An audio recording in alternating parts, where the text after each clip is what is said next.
Hello guys, स्वागत है आपका। वेपन्स सुपर हीरो या विलन्स को एडवांटेज देने के साथ उनके पावर लेवल्स को बूस्ट भी करते हैं और उन्हें सुपर कूल भी शो करते हैं।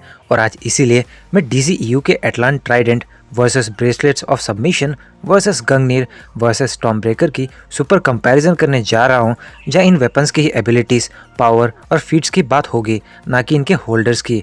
वेल, ये कंपैरिजन बेस्ड है एमसीयू और डीसीईयू के बेसिस में। सो गाइस, चलिए अब और देरी ना करते हुए अब हम इस वीडियो को शुरू करते हैं।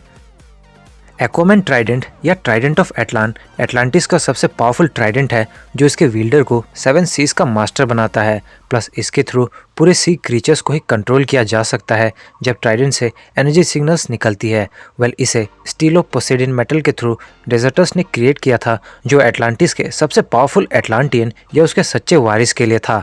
वेल, ये ट्राइडेंट एनर्जी ब्लास्ट और एनर्जी वेव्स क्रिएट कर सकता है, जहां वो लिटरली डार्कसाइड को भी पीछे पुश कर देता है। यहाँ तक एक्वामैन ही अपने ट्राइडेंट से ओम के ट्राइडेंट के टुकड़े कर चुका था, यानी कि बेसिकली ये ट्राइडेंट भी अपने विल्डर के पावर्स को और एनहेंस करता है। यहाँ तक एक्वामैन इसके थ्रू वाटर के वर्ल्ड्स क्रिएट करके शील्ड फॉर्म करने के केपेबल है, प्लस लाइटनिंग समन कर पाना, वो भी अंडर वाटर में, जैसी कैपेबिलिटी देता है। या ये बहुत ही ड्यूरेबल और स्ट्रॉन्ग है, जो डार्कसाइड के अर्थ इन्वेजन के बाद भी यहाँ सही सलामत टिका हुआ था।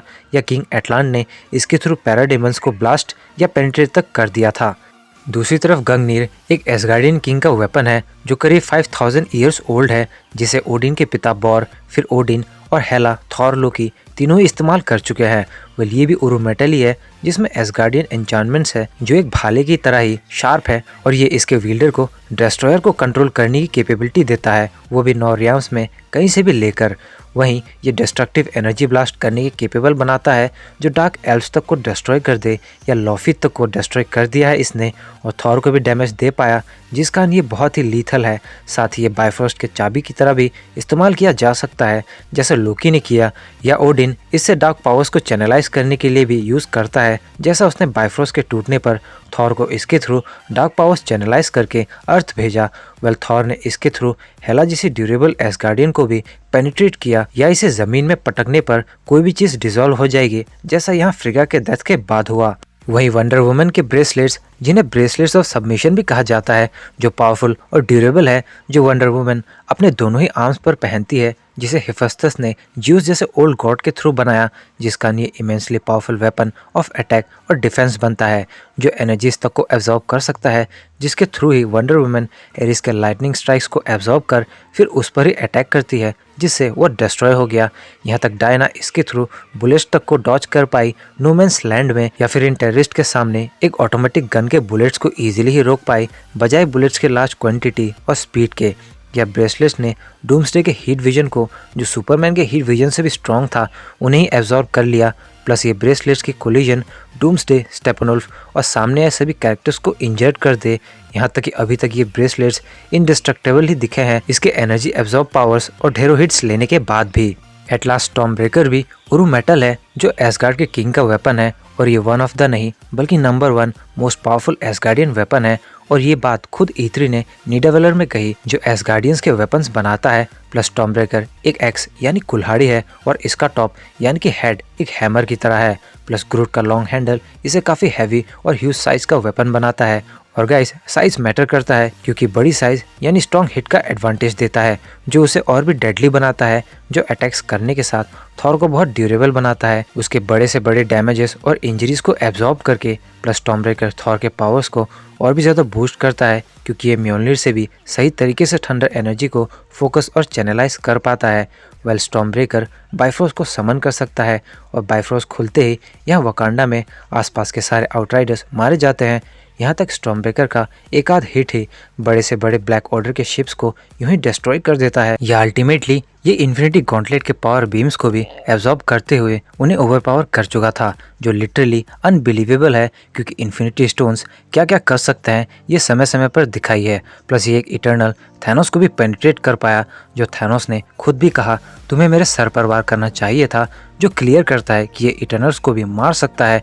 और एंड गेम में उसका क्लियर एग्जाम्पल दिखा, जब थैनोस का गर्दन उड़ गया था।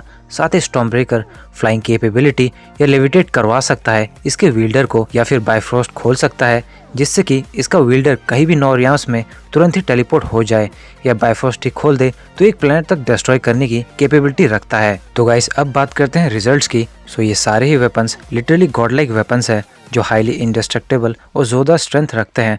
लेकिन यहाँ इसके होते हुए भी एटलांटिस में पानी के अंदर ही एक्वामैन मारा गया डार्कसाइड के हाथों, या ब्रेसलेट्स होते हुए भी डायना डार्कसाइड से बीट हुई सुपरमैन के सामने भी वीक थी, या थॉर हेला को ओवरपावर भी नहीं कर पाया गंगनीर के थ्रू। तो कहीं ना कहीं ये छोटी छोटी बातें प्रूफ करती है कि ये तीनों ही वेपन उतने भी पावरफुल अभी तक एमसीयू और डीसीईयू में नहीं दिखे हैं। लेकिन वही स्टॉर्मब्रेकर के होते हुए थॉर अनबीटेबल था, लेकिन थैनोस उसे ही लेकर थॉर को ही मार देता, मगर ऐसा हुआ नहीं। फिर चाहे आप ये कैप्टन के सेव करने के लिए कहें या थॉर की स्ट्रेंथ जिसने तब भी थैनोस को होल्ड किया हुआ था, लेकिन गाइस स्टॉर्मब्रेकर का एक ही हिट आसपास के सारे आउटराइडर्स को मार देता है, या इसके लाइटनिंग थैनोस को भी झटका दे दे।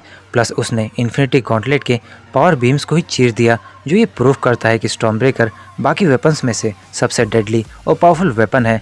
जिसके बाद एटलान का ट्राइडेंट, फिर गंगनीर या ब्रेसलेट्स ऑफ सबमिशन।